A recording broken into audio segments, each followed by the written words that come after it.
little disagreement on how we approach things in DepEd, because he also has idea. I have my own. So, but anyway, but he's really an icon, and he came up with this framework called the Democratis Patres, just to help us in memorizing the elements of a strategic plan. Of course, when we talk about strategies, we're looking at options. So the best option for us to attain the objectives of the organization, although it can also be a personal objective, right? So now, and I understand that this was the framework that we used, because I remember that this was introduced in the Department of Education during the basic education sector reform. During the basic education sector transformation program, the best program that was funded by OSAID.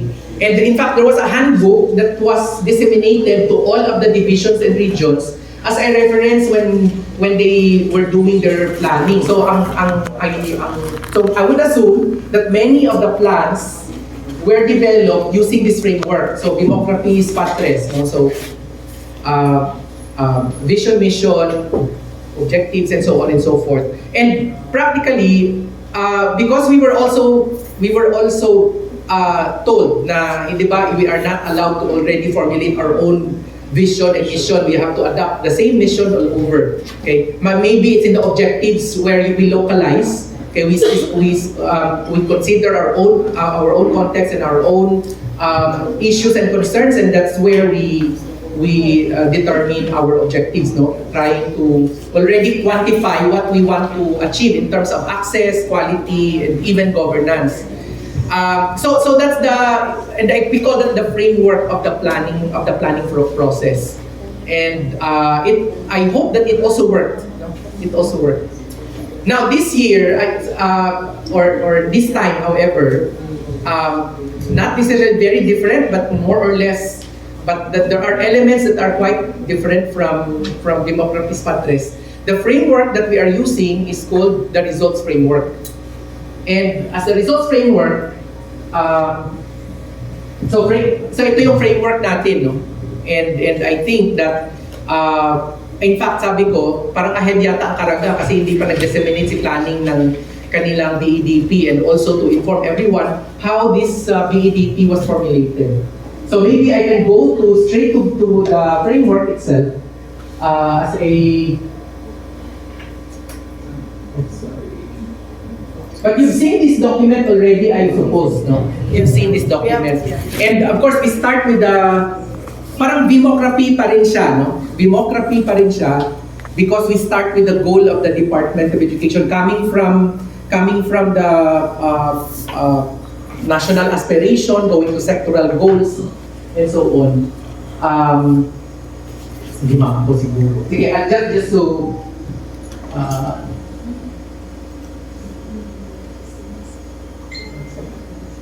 pinakadulo kasi yung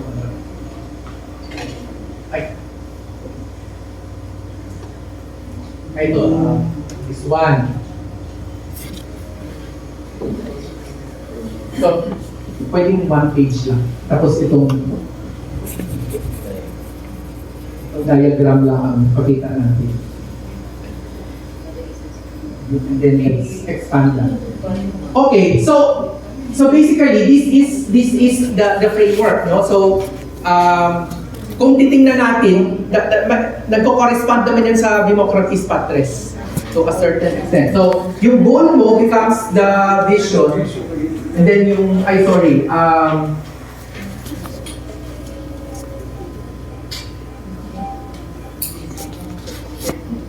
wala na dito yung ang M, no? Wala na ang M. But this is really, so the logic is that if you are able to, if this is if you're familiar with log frame, yung logical framework when you are doing your project management, di ba, you're doing log frame. Parang ganito siya, no? You're looking at the end result and the intermediate result of what we are doing, okay, before we can proceed to strategizing, right? So we begin with the goal and then sector outcomes, and this time we Unlike doon sa Democratis Patres na hindi well-defined kung ano yung themes or areas na dapat nating tutukan, here in the results framework, we are looking at 4 areas na dapat nating tutukan in terms of learner outcomes.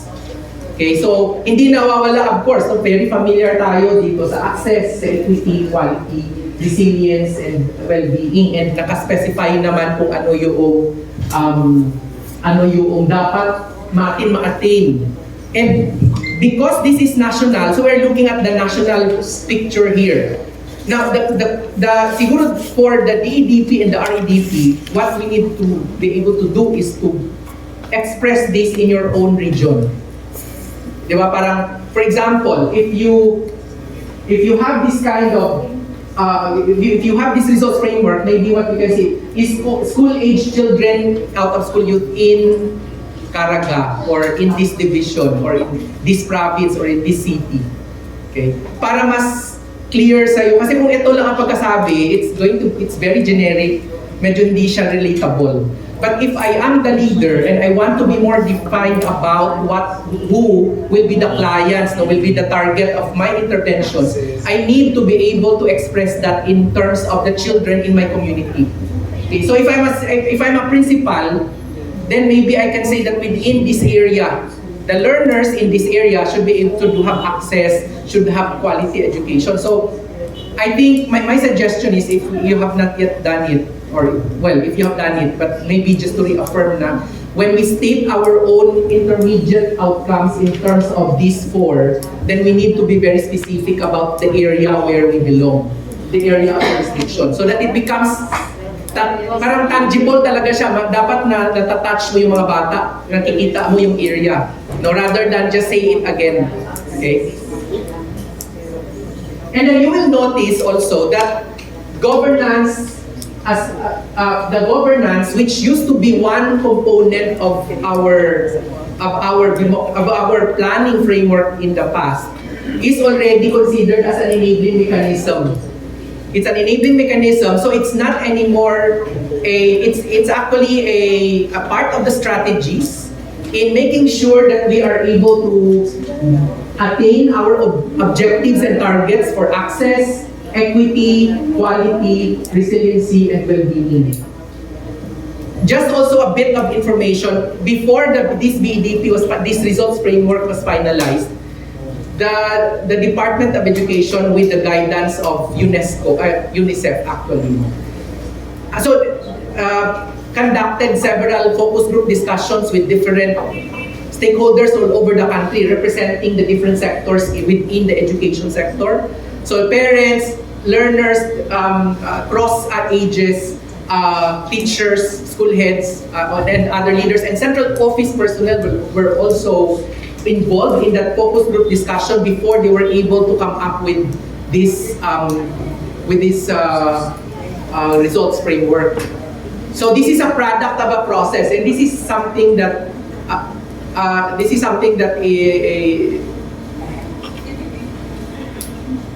that we should be mindful of. In other words, we don't have to repeat. What I'm saying is that we don't have to repeat the process here in the development of the results framework, because I think that what they did already was comprehensive enough so that they will be able to capture the areas of concern in the basic education sector and included them in this framework. No? If you recall, before access and equity were together, no, and they have the same indicators. And then before, wala tayong resiliency and well-being. This was because we are a disaster-prone country. So. And of course, our director in central office, Director Ronnie, is also a very assertive person. Kaya talagang nailagay natin yung resiliency and well-being. And because of the pandemic as well, no, na-emphasize yung concern on well-being and resilience of our learners. Right? And in fact, hindi lang learners, pati na yung lahat tayo, di ba?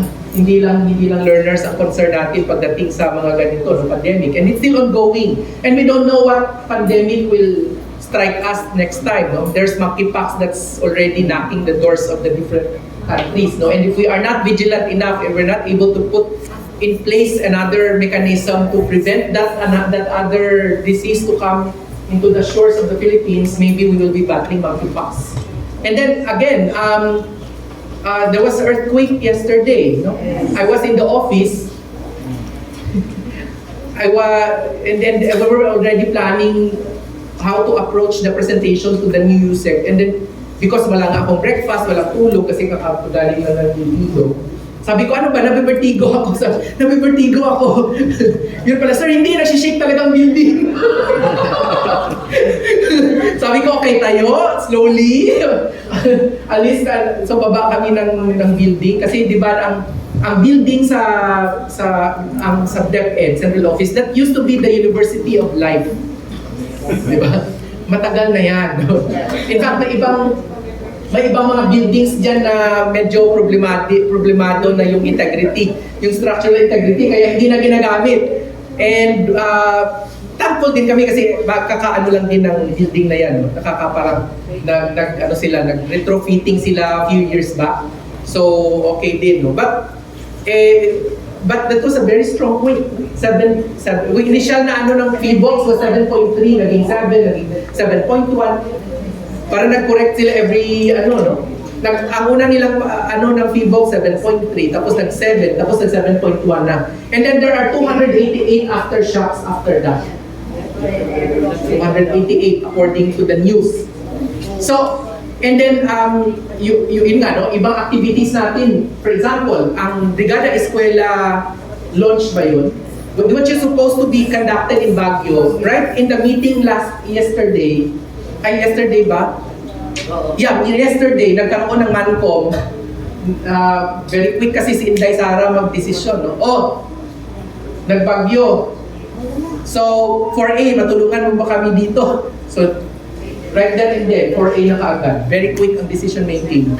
Walang paligoy-ligoy. So, ayun, kailangan pang mag-troubleshoot ng regional director ng CAR because na-download na sa kanilang pera at na-procure na ang venue ng hotel and all, lahat nakapag-prepare na, and then all of a sudden, in just a snap of a finger, the decision is to change the venue and now it's 4A. Sabi pa ni Director Panchet, who is now going to be ASEC, no, of operations, of field operations, sabi niya, yes ma'am, we will try to help. Hindi, we will help. We will do this. Hindi pwedeng hindi pwedeng mag-waiver doon sa mga ganyang mga sitwasyon. So okay, nag-commit na kaagad na mag-change. And kami next week, supposed to be, will be going to Baguio to have our mid-year assessment and target adjustments in EA. And we have to cancel everything because of the quake. And the advisory was, you have to allow 2 weeks, to settle things down before we go back to Baguio. Okay, so ayun. So parang ang daming mga nabago, no? And of course, a lot of adjustments have to be made. And you imagine that this is going to happen in so many parts of the country by different circumstances. Like, there's an earthquake there is a storm surge there is flooding there is landslide there, and so on and so forth. And then the pandemic, and so on. Okay? And you have a system na kung hindi siya handa, ay palagi tayong may learning continuity plan. Hindi pwede, di ba? Dapat ngayon pa lang kailangan ready na yung system. So the system should be resilient enough. It's not just the learners and the teachers and all, but it should be the system that is resilient as well. So we already have to plan for that. Okay? But of course, how we state it in the education development plan is really about the learners. So we center our plan on the learners, and whatever we do around will be to consider how the learners will be inserted in whatever circumstance. So that is the logic, no? And yun nga, parang hindi na natin kailangan, in other words, facilitated naman ang magiging planning document natin kasi we don't have to reinvent everything because it's already laid down for us. Okay? And then, so the governance is already an enabling mechanism. And while the line, medyo ano na di ba? Parang ang line natin dito sa enabling mechanism sa dalawa lang. But in fact, it actually is connected to all of the aspects or the components of the intermediate outcomes. It's how we do governance, okay? So the enabling mechanisms and the governance aspect will have to impact on access, equity, quality, resilience, and well-being. Whatever we do, in the enabling mechanisms, governance will always be a part of all these. So hindi naman pwedeng sa access lang magkakaroon ka ng enabling mechanism, di ba? So parang sabi ko, well, dapat pareho doon sa taas na may linya din. So it should have that line. Ay, may na-miss lang siya yung detail na yun. Now, having said that, I think in the document you will also see that in each of the aspects, there are already targets. So makita nyo may target na doon. Nabasa ninyo na may target na. Now, that's where you also, how do you localize that? So you set the target according to your own context. Ilan ba, for example, pagdating sa access, ano ang data natin? Kasi what we have in the BEDP is the national data. And they base their target on the national data. So what we do is, we look at our own data and we set our target according to our own context. So hindi na hindi na natin kailangan baguhin yung mga bagay-bagay in so many aspects of the DEDP. But what is the tricky part? Kasi di ba parang meron kang access and then you have targets. What's the tricky part? It's the strategies. Right? It's the strategies. There are national strategies. Right? There are national strategies and of course, kung may national strategy, merong program yan na darating. So parang sabi ko hindi talaga maiwasan. Kasi ang programs will come from the strategies. Hindi pwedeng naghugot ka lang sa kung saan-saan tapos may program ka na kaagad. It has to come from a strategy. So even the strategy, di ba, strategy is an option that we are taking in order to maximize the impact of what we are doing, right? So that our resources are concentrated on attaining the targets. Okay? So, dapat dito sa ating, sige, ano ko pa, ay, na ba yun? That's introduction na. Okay. Sorry. Can you go to that part where after nung intermediate outcomes with the targets, you have strategies. This is where your SWOT will come in. So hindi pa rin nawawala yung SWOT, okay? And where is the SWOT coming from? It is coming from your own situational analysis. And may framework naman tayo sa pwede kong muna. Sorry. Context. Dito sa outline. The outline of our context is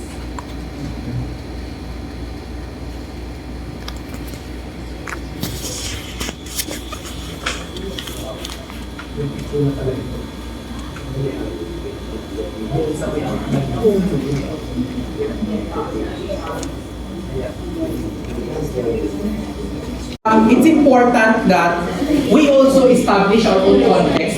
We understand our own context. So, again, while there is a national context, we need to localize this context in our plan. So we need to still, parang, okay, ang mga best writers natin kailangan din magsulat. No? The writers in us will have to come out in the process of the EDP, because we need to clearly define our own context. So kung meron kang national development context, what is also your city or provincial or division context? Development context. Ano bang plano? Remember in our senior high school dati, di ba, we were asked to consider, actually, ito ngayon yung ang malaking issue, no, kahapon, I was discussing with Yusek Glover na, yun nga, yung sabi ng mga stakeholders natin, bakit ang employability ng ating mga senior high school very low? Dahil hindi daw nakaka-respond ang ating senior high school dun sa need ng industry. Parang it made me wonder because I know that from the very beginning, this is one thing was clear to me. When you offer a senior high school in your area, you consider the development context and the development plans of your area. Di ba? And sabi ko, and then therefore, the offering of the senior high school should have been responsive and should have been corresponding to the development context of the area. So sabi ko, bakit ganun? Bakit parang nagkaroon ng mismatch along the way? So I think so in other words, it's not the K-12 or the senior high school program that's really the problem. It's really how we implement it. Because integral in the planning for senior high school, and this is very critical, no? This is very critical because senior high school actually was seen as the hope of our young people to be able to get employed. And of course, there will always be economic repercussions, diba? Economic implications in relation to senior high school. Kasi doon natin nakikita na magtatrabaho ng karamihan dahil sa totoo lang, ilan lang ba napupunta talaga sa university?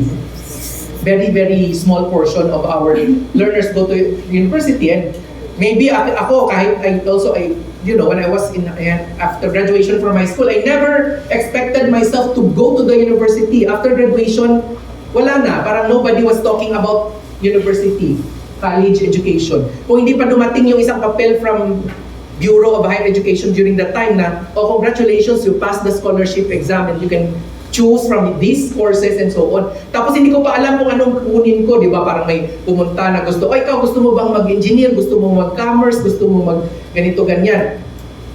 Only a teacher grandmother who came to me, first cousin na grandmother ko, sabi, ito 100 pesos, pumunta ka doon sa West Visayas State University, kumuha ka ng education, huwag ka nang pumunta sa kung saan-saan pa. Baka hindi mo ma-maintain ang scholarship mo. Yun na lang. Wala talaga siyang tiwala sa akin. Kaya naging education ako. Diba? Pero it never occurred in my mind, and even maybe my parents were not entertaining the idea of sending me to university.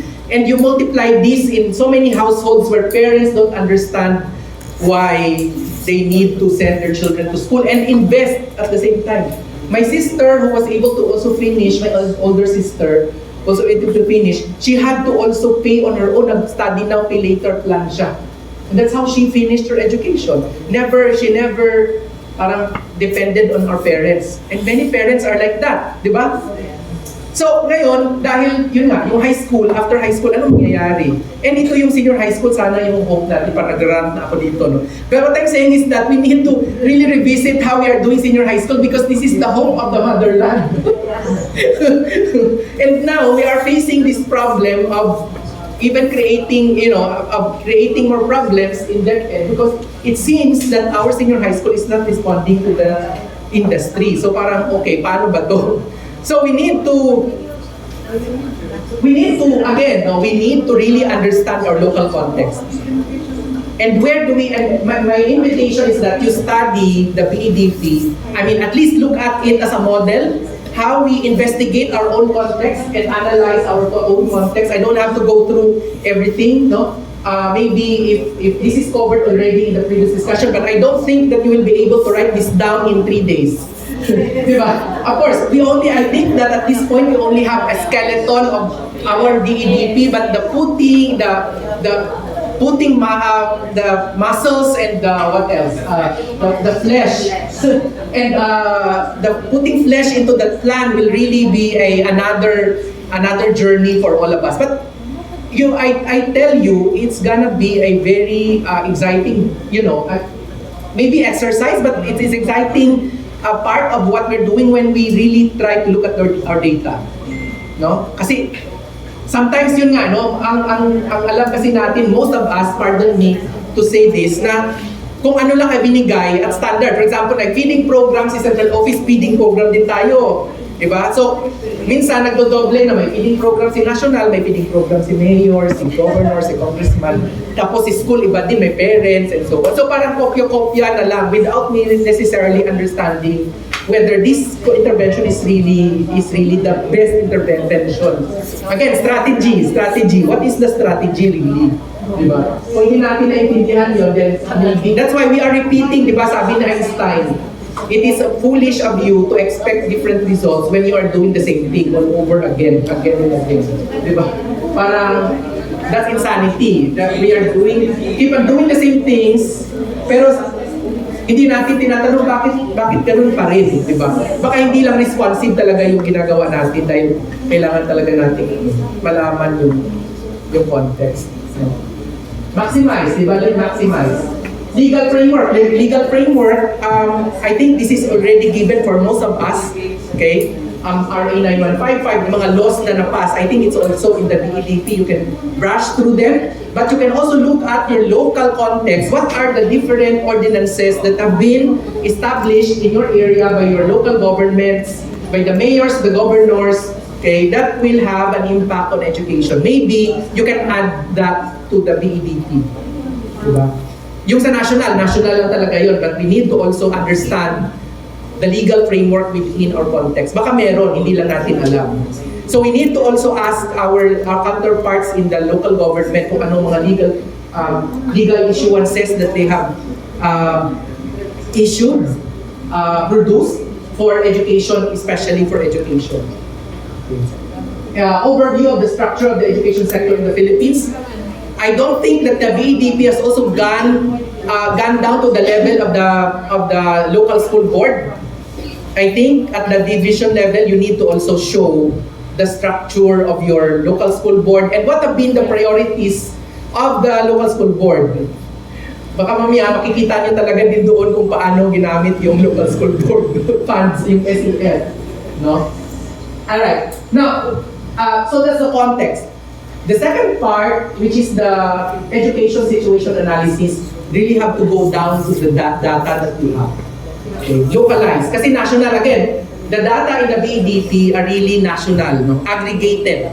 So now you have to look at your own specific area, region, and division, and break that down to a specific level where you should be able to see some trends, patterns, associations and relationships of the different data sets that you have, no?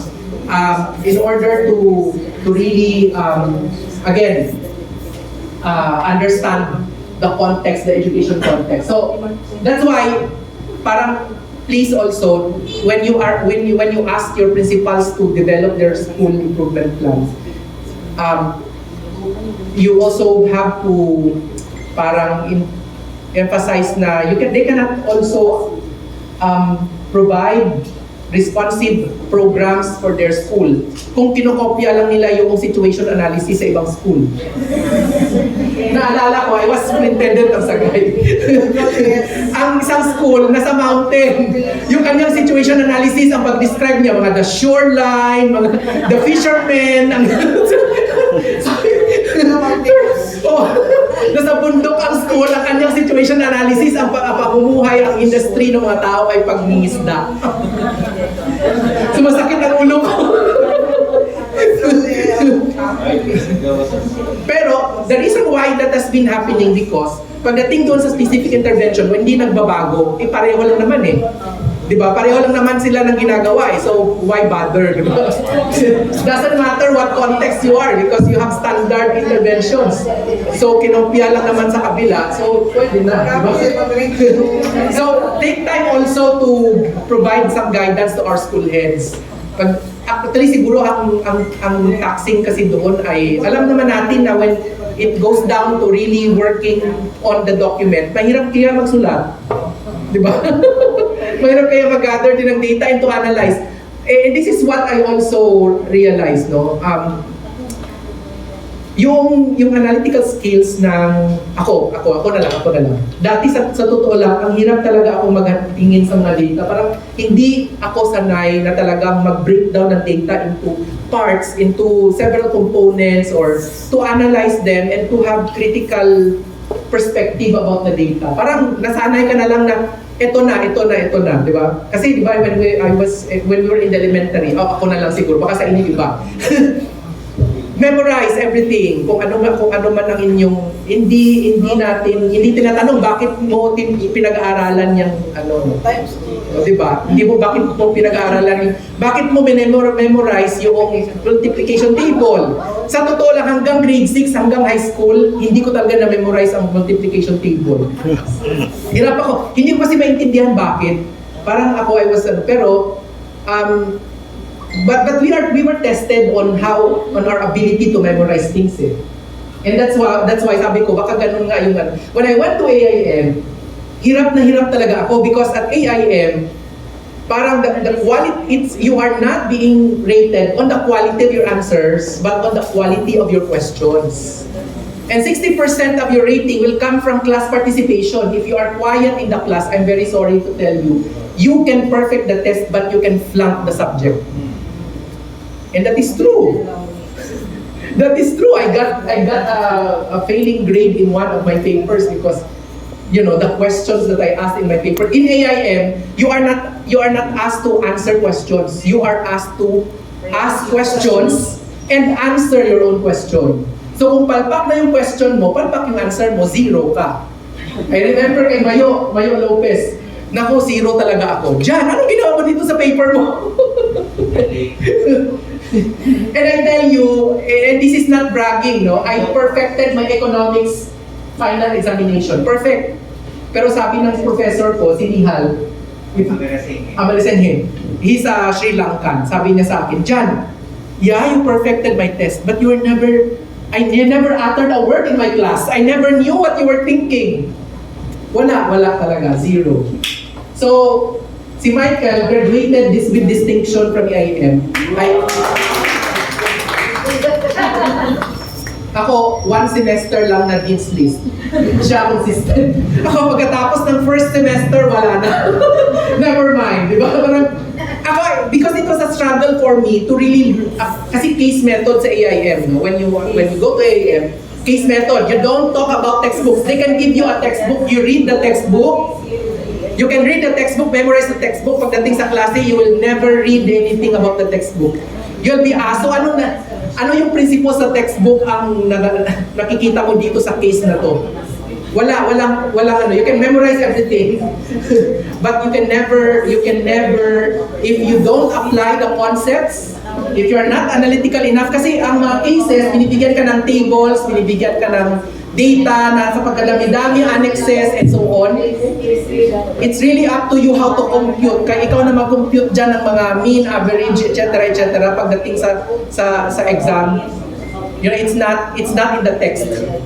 The answer to the question is not in the text. It's in your head. It's how you analyze the questions.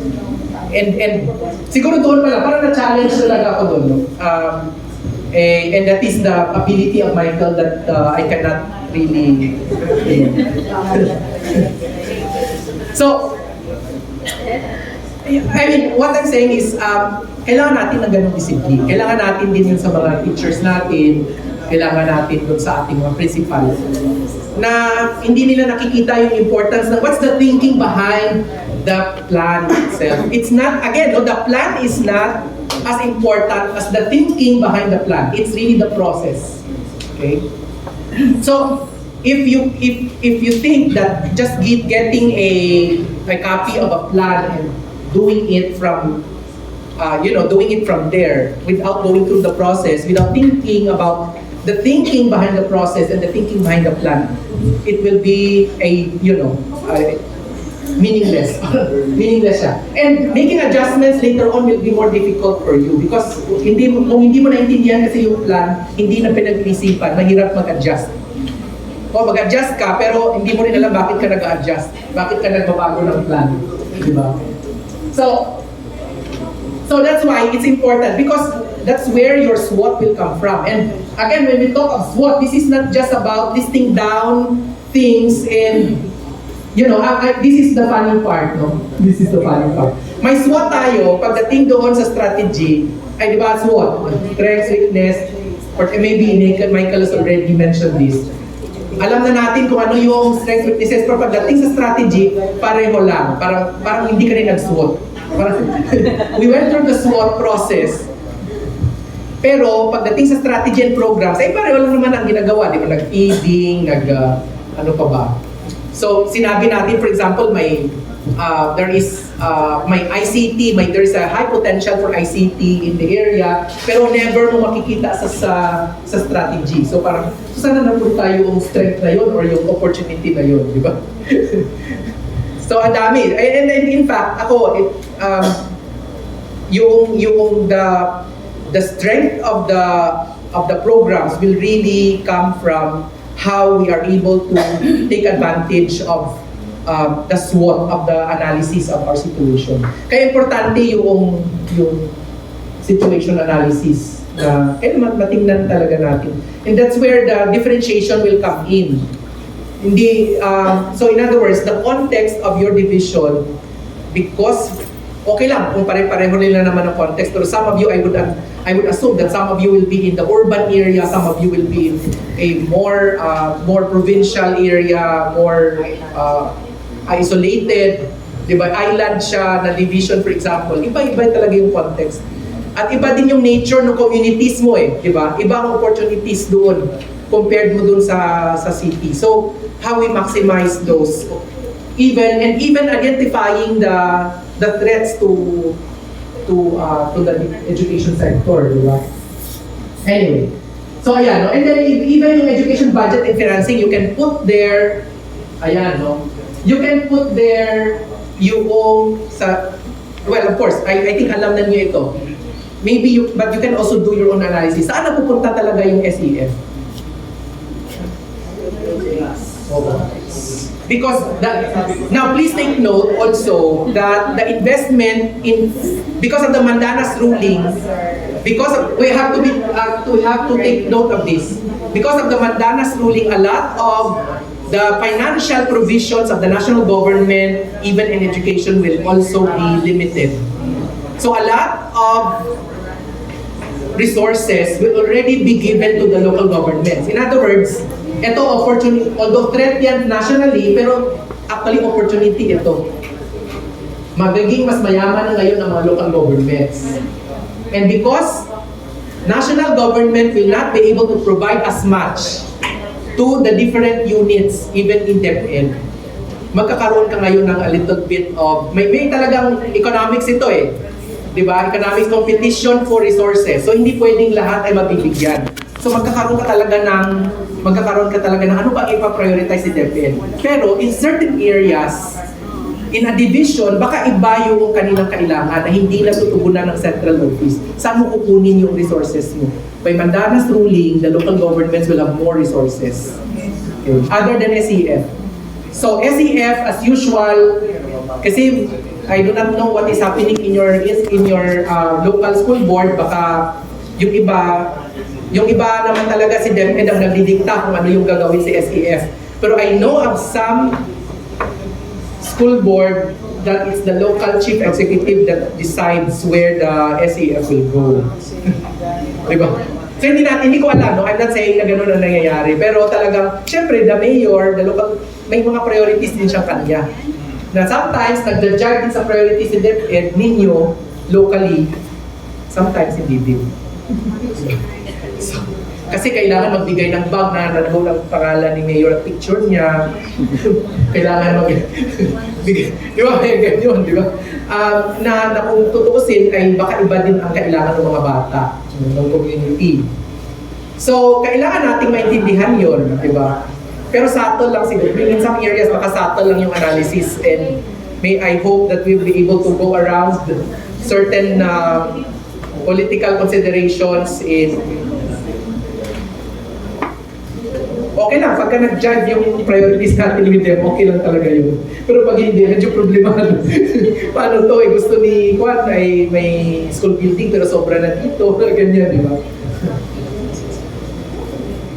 Ayan. And of course, the rest. No? What I'm saying is all the components of the BDPS document will have to cover all this, but we localize it. No, we localize it so that mas tangible para sa iyo yung kailangan natin gawin.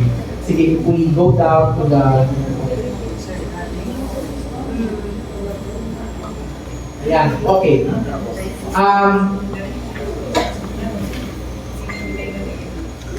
Now, of course, the BDP as a long-term ba, medium term plan. Di ba ang range ng ating plan ay 3 years, no? 6 years. 6 years. So that's medium term. That's medium term plan, no? Well, we have to annualize it. Now, from strategies, that's where we ask ourselves, ano yung out, di ba doon sa BDP output na kaagad, walang pinag-usapan doon sa ano yung PAPS. doon sa BEDP itself. Ano yung outputs na hinahanap mo for this particular objective, for this particular strategy? Okay, we have to be clear also about what particular output are we going to produce at the end of a certain period. Okay, that will enable us to reach our targets. Wala POPs doon sa BEDP. Okay, and that is good. That is good because that will allow you to also determine the different offices, no, even central office, for example, in relation to teacher training, walang sinabi doon na ito, kailangan mag-training ka ng ganito, ganyan. So, hindi pa specify kung anong training. Because that will come out in the annual, di ba, parang may annual implementation plan ka. And the annual implementation plan should also determine what specific programs, activities, and projects you are going to implement or to develop and implement. Some of them are good for 1 year, some of them will be in the course of several years. So we have to remember that the programs, even of national office, is not something that parang sakrosanct, no? Parang hindi mo pwedeng baguhin. Parang kailangan nandun palagi sa plano mo. But the POPs, the different POPs should really be coming from your own strategy. So ano yung strategy mo? Okay, so if the strategy is to develop the competence of teachers, for example, dito sa quality, di ba, nakikita natin, hindi marunong magbasa. Although, yun lang, ano lang natin, no? Lahat, halos, it's a national phenomenon in the education sector na ang problem ay reading.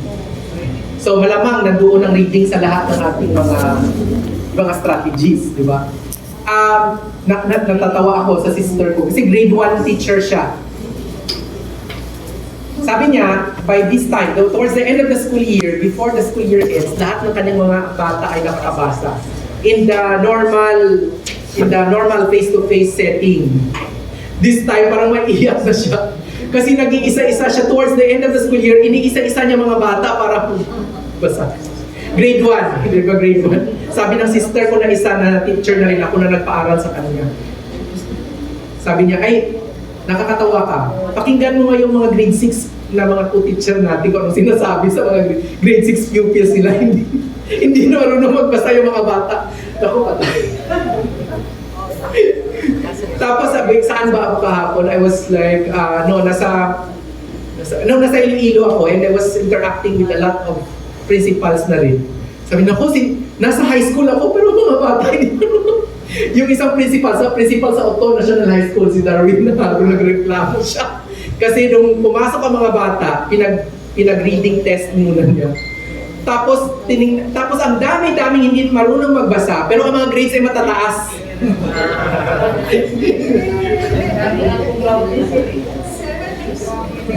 Grabe, sabi. Binalik, actually what he did actually was to bring the results to the principals of the elementary schools. Sabi ko sana wag nang mag-stop doon. Baka kailangan ninyo mag-plano together. Kasi itong problem ng reading sa high school, di ba? Parang hindi pwedeng magbi-blame di ba, magturuan. Parang blame game, di ba? Hindi pwede na. Para at this point, kailangan maging proactive. So kailangan sabi ko, pag-usapan ninyo with your elementary school principals, paano anong gagawin? Kasi itong mga ano na to and then, unfortunately, our high school teachers are not really trained to teach reading, na basic na reading. So, hindi nila alam yun. And you need the expertise of our elementary school teachers, hopefully, to help you read that, to help you make the high school students read. Malaki, ano na yun sobrang paano ba to? Sobrang laki ng problem kasi nagko-compound siya. And then as the days go by, kasi ano tayo, di ba? Spiral progression. Sa atin lang dito. And this is the story coming from Director Ronnie. She went to Paris to attend a workshop on disaster risk management, etc. And they were talking about competencies kasi dapat integrated din sa curriculum yung competencies on resilience, ito yun. And then they were and then of course napunta sa quality yung usapan. Sinabi niya na, well, in the Philippines we used to have 16,000 competencies. Sabi naman, competencies. And then, na-reduce na namin na sa 4,000. 4,000. Parang yung substantial reduction in the competencies na from 16,000 to 4,000, parang 4,000 is still too large for the European countries to think about. May sabi ko kasi, ang competencies natin sa, hindi naman yung parang learning objectives na kasi competencies natin. Learning objectives na. So hindi siya competencies kasi competencies are really big, big things, no? Na kailangan ni teacher i-break down into learning objectives. Kumbaga, anong tawag nila doon? I-subtask nila yung competency so that they'll be able to translate a competency into learning objectives. Pero hindi na nila ginagawa yun kasi sa competency pa lang na stated in one tapos na, di ba? Parang, and this is, and I was sitting in the panel of judges. I chaired this year. Pwede ko nang masabi ito kasi tapos naman na. I was sitting as the chair of the panel of assessors for Metrobank Awards. Part of the when we trimmed down the 18 to 4 para sa finalists, sa semi-finalists.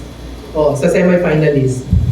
Then ang kanilang ano tawag doon, yung demonstration teaching, kami magbibigay ng topic. So competency ang binibigay namin from the anong tawag doon? From the MELS. So ayan. And ito, you have to check also our teachers kasi they don't know how to break down, to unpack the competencies into learning objectives. Kung anong binigay na competency sa kanya, yun na rin ang kanyang learning objectives. Parang mahuhulog ako sa kasi ang kasama kong mga judges ay hindi taga-DepEd. Parang ako taga-DepEd. Only one teacher did that, one finalist did that. The rest talaga, kung anong binigay, yun na yun. No, kahit na malaki yung competency ay sobrang laki, na kailangan nila talagang i-break down into learning objectives, hindi nila ginawa. So, hindi sa teacher kaya siguro nahihirapan si teacher mag-measure at magturo ng competency kasi hindi niya alam kung paano siya i-break down into specific learning objectives. Ayun, so medyo, sabi ko, nasa Metrobank na tayo. Parang, so, okay. Sabi ko, and then, so that's why sabi ko sa Metrobank, and that is a very good feedback for us, at lalo na sa akin as NEA, di ba? Na ito pala yung mga competencies ng mga teachers na hindi pa talaga nila na nagagawa ng maayos. Actually, second nature yan dapat sa isang teacher. Pag nakita mo yung competency, how do you break it down into learning objectives? So, ayun. So, parang, anyways, mukhang sa Mindanao magagaling yung national winner. Mukha that's from our mukha lang. Pero of course this conversation never happened. So pero magaling din yung na yun. Magaling siya para mas magaling siya maging principal rather than sa teacher. Anyway, nawala na.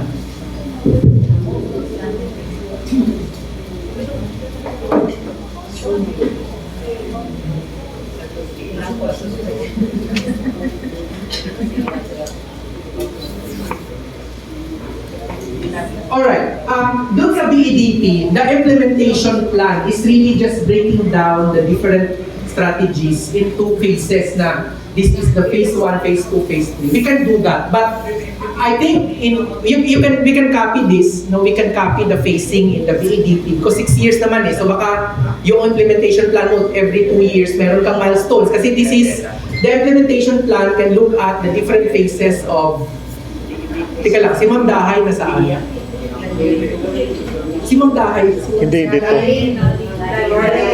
Si Dahay is from Region 10. Ay, doon pala sa Sa Region 10 siya, sir. Parang nakikita ko siya. Region 10 pala. Anyway, yung implementation plan can be in phases, no?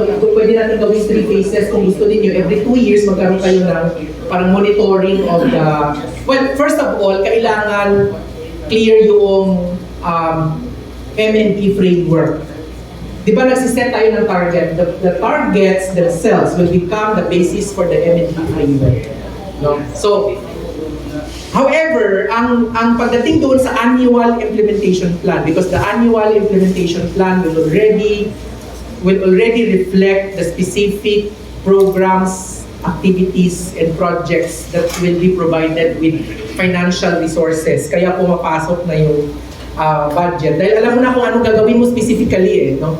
So, in other words, that is an element in the BEDP that is not there. Parang it's implied. Pagdating sa division and even sa region, there is another process of annual implementation plan which already reflects the specific programs, activities, and projects na lalagyan natin ng budget. Okay?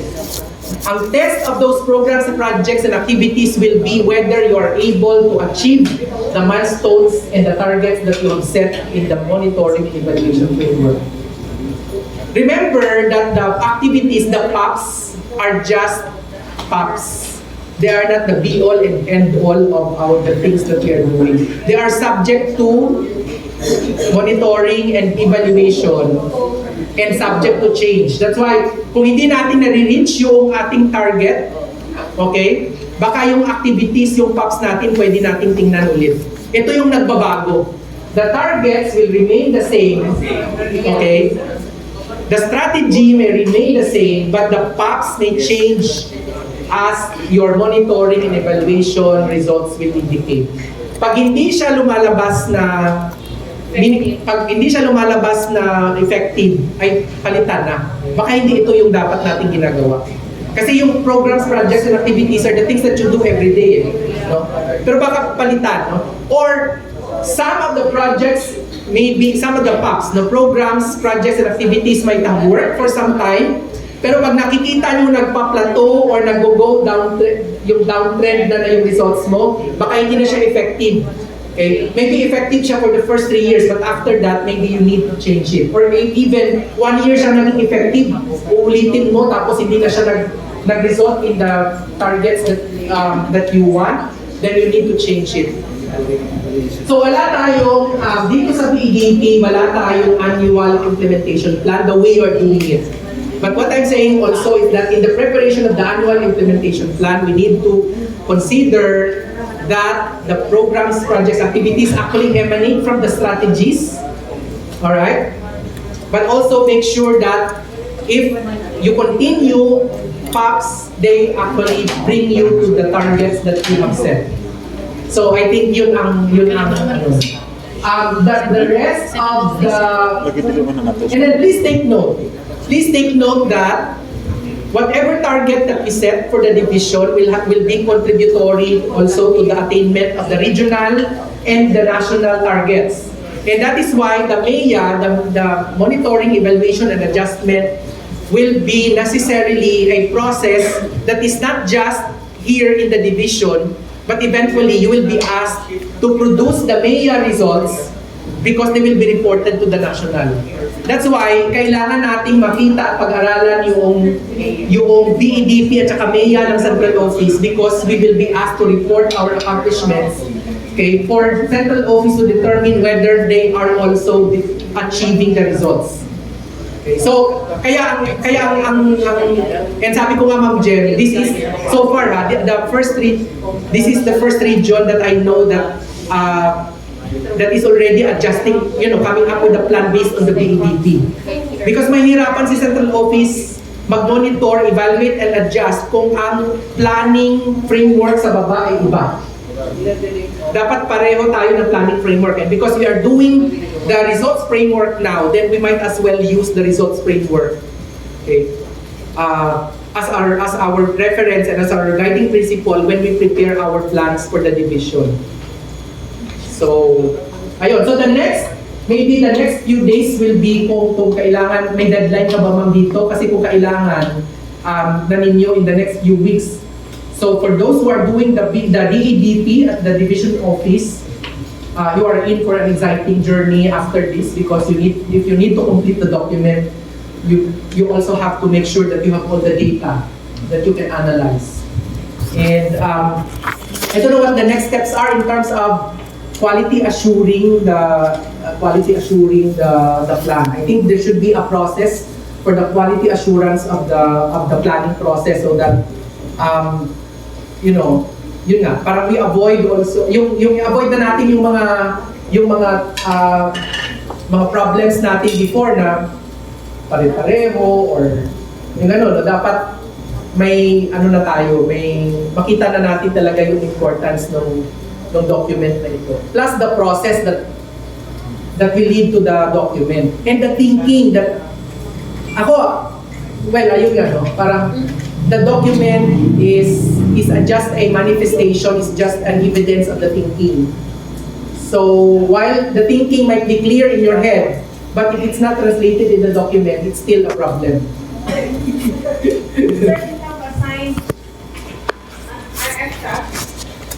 Okay. Per division, we work with them. And then, kami sa regional office, yung may part.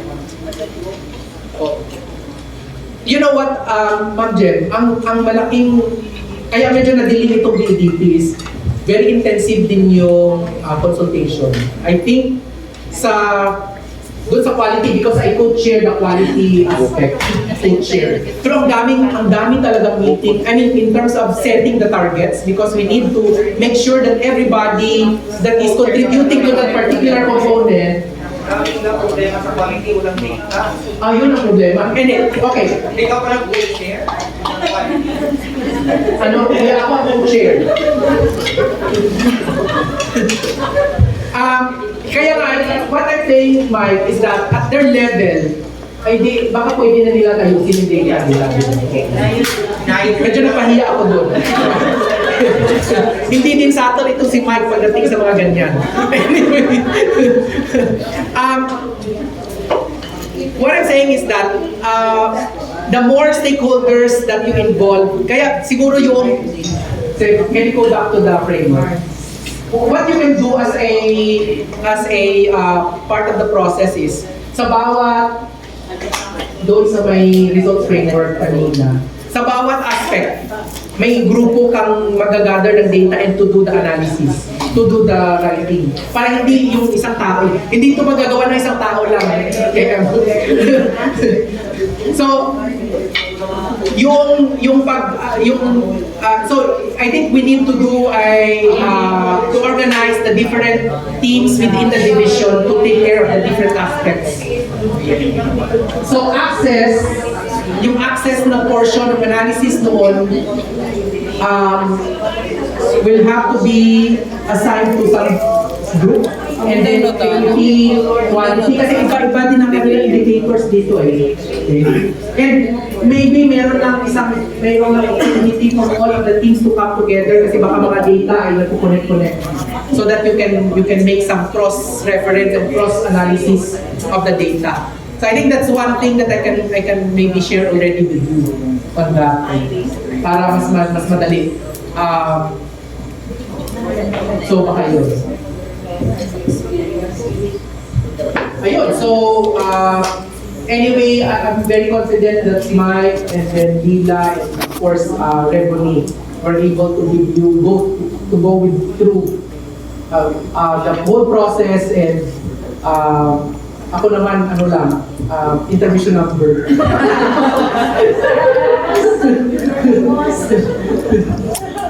So ayun, I think we can have a conversation on your concerns on your DDP. There are some things that you need to clarify, although I cannot promise you specific answers to your, parang may disclaimer ka agad.